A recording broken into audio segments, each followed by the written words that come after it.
Hello everyone, welcome to another DHanHan video. My name's DHanHan, and today we're going to be looking at Woglet, a Reaper player. And we're going to see what exactly Reaper needs to do here to carry the team, get the dub. Wraith form out of spawn's a good idea. I mean, it's going to speed you up to get you to where you need to be earlier. Personally, if I was a Reaper, the best position I would be already is not sitting here, but probably teleporting here to be behind the enemy team when they round this corner.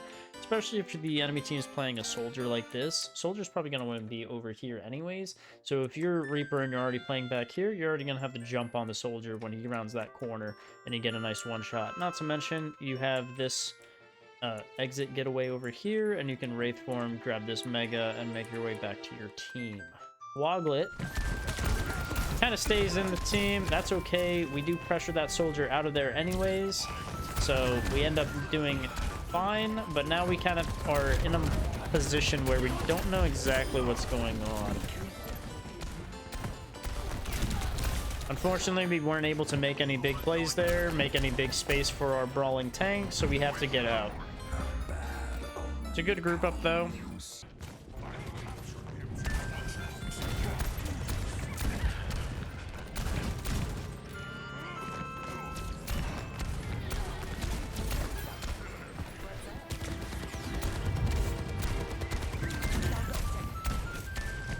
Good, so we got point.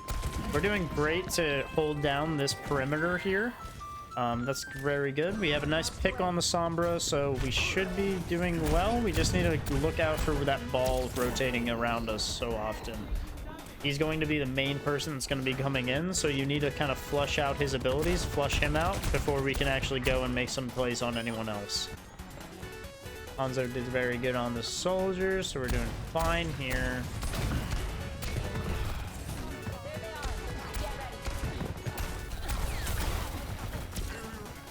Got antsied. I like that we're not using our Wraith form. We are not in a position that's dangerous, so we can definitely wait it out.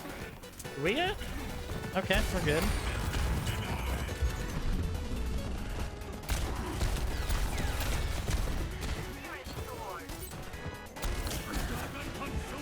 We're still doing fantastic. A little bit of an aggressive teleport, but it's okay. We do have Wraith. Yeah, I would probably just pop the ult here, but that's just me.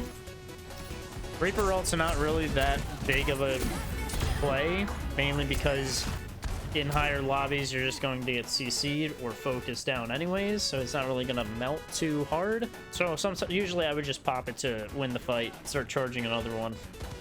We're doing very well holding these corners. We're not overextending anywhere past, and we're punishing anyone that does move past.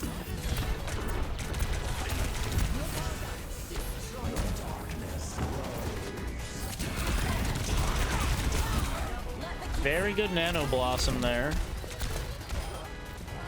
And we definitely get that.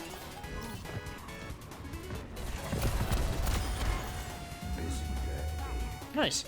Yeah, that was very good to hold the choke there and just make sure we're shooting, you know, what we need to do, doing what we need to do. No issues there. That's exactly how you want to play Reaper. He's definitely a brawler, so you got to play that brawl play style. If you guys are enjoying this kind of content, make sure you guys hit that subscribe button. I try to post a video every week for you guys to help climb. And if you learn something new, make sure you hit that like button.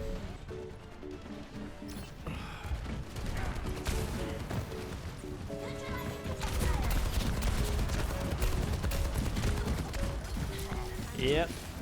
This is great too, just enforcing space for your Winston. Very good. Exactly what you want to be doing as a brawl hero. It's a good teleport. Unfortunately though, you just used both of your abilities, which means that you're going to be very exposed, as you were right there, because the space you made was quite very temporary. I think a better position would have just been staying where you are, waiting for your Winston to make a move. And once your Winston makes a move, then we can start engaging. Then we can start assisting him. Because, yeah, as Reaper, if they see the Wraith go out, they will just chase you, and they're going to punish you for it.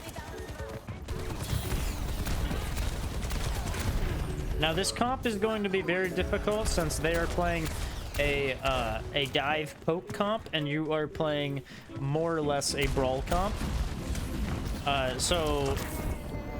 And without any resources to really get to the enemy team, you're gonna have to path to make it so that you can get to the team very quickly without having to use your Wraith, without having to use your health, or even, you know, use your teleport to get close to them. So you want to be playing around corners, you want to be playing inside these narrow hallways so that the enemy team has to navigate through you.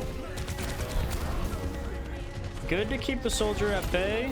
We do turn around and give up on the fight, but we do get the brig there. Unfortunately, though, we just lost our Zarya. Keep in mind, though, that we just got both supports there, actually, which means that we have a Wraith, we have our teleport, we win the fight if our Kiriko and Bap are there to keep us alive. Bap just spawned, but our Kiriko is here. If we use our abilities there, you know, and use our Wraith, we actually are able to win the fight, and you know, we're able to win that fight just by using our abilities, but we just don't use Wraith form, unfortunately. Maybe bad reaction time, I guess. Nice.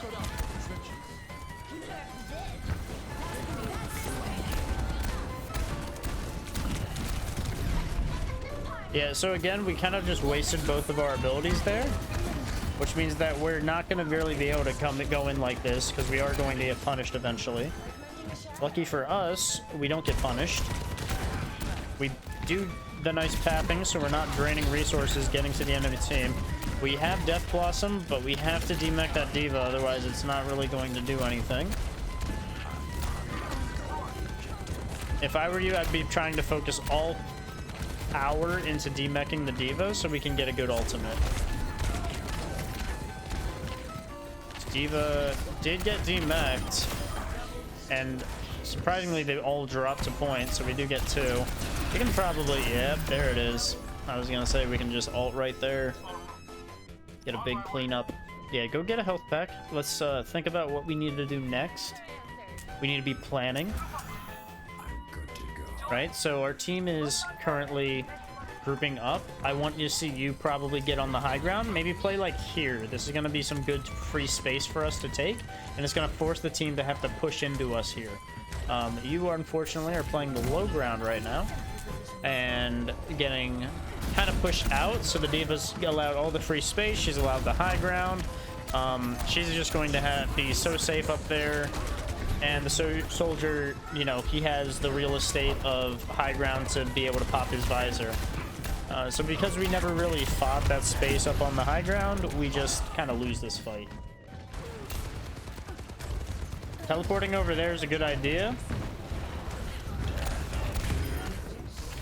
It's really going to pinch off the enemy team, and I like that we saw that opportunity and we took it. Yeah, so the soldier is definitely going to escape now, and we need to be grouping up and staging on where we want to be. So if the enemy team is pushing through here, we need to be thinking, where is the best place for me to be? Honestly, I don't think this is a bad idea, because the enemy team is not really going to see you, you know, standing here. And then once they either round this corner or drop from this high ground, we're going to be right here to bop them with shotguns, which will be very effective. Our other option is to camp out over here, wait for tanks and stuff to push through, and then we can round the corner, start shooting, and then if we get weak, Wraith form back to our team. But we need to find an angle to pinch off the enemy, essentially. We see our Sovereign hack. That's good, but now we have drove ourselves away from the fight. It's not going to be very good for us to catch these people, soldiers pinching us off on a flank. We have to relocate.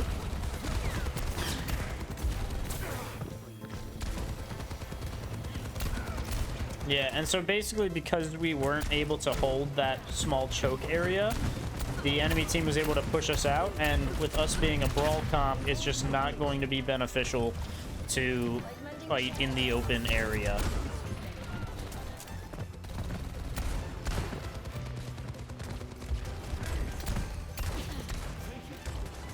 Yep, so you can clearly see we're not doing much damage from where we are.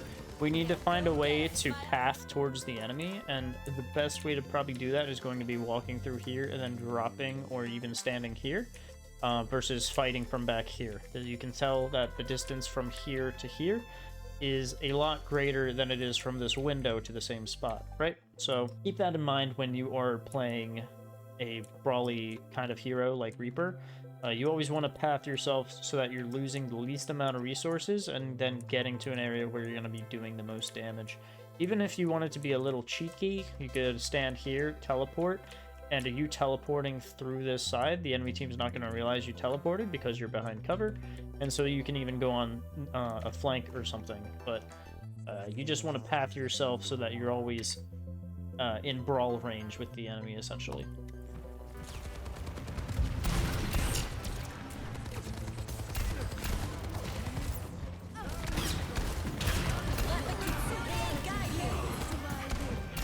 Nice. We get the soldier. Very good.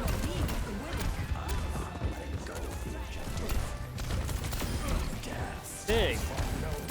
Nice. I like the target priority there. We definitely want to shoot the supports first, and that's exactly what we did. Very good.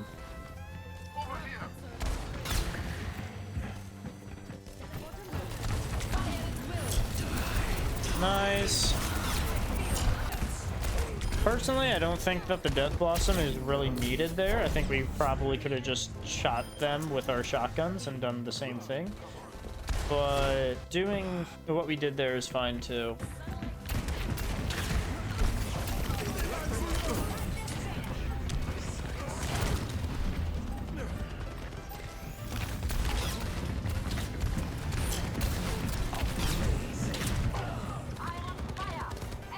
Unlucky, but we did very well there to, you know, attack the Zarya to get as much sustain as we possibly could. As Reaper, you're kind of just looking at the tanks as giant health packs. Whenever I look at a Roadhog, I kind of think of a giant mega health pack. Same deal, you're just fighting Zarya in a distance thing. I would rather you walk through the building so you can actually get closer to the Zarya.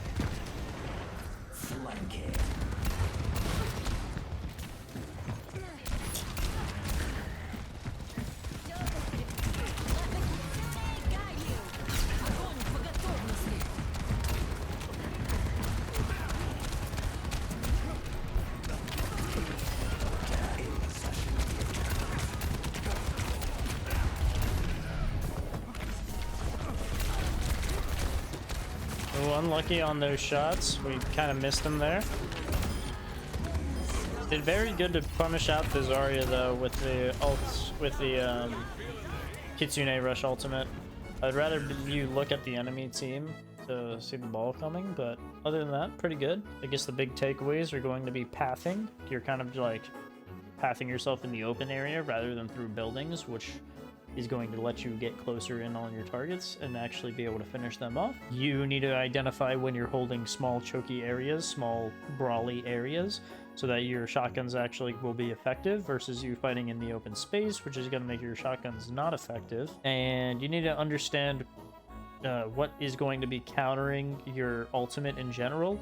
If there is a diva on the enemy team, you definitely want to be focusing her, getting her out of mech so that your Death Blossom is just going to be that much stronger. Death Blossom's also just not really that great of an ultimate, so it is okay to use it to get 1 or 2 kills and not a whole team wipe.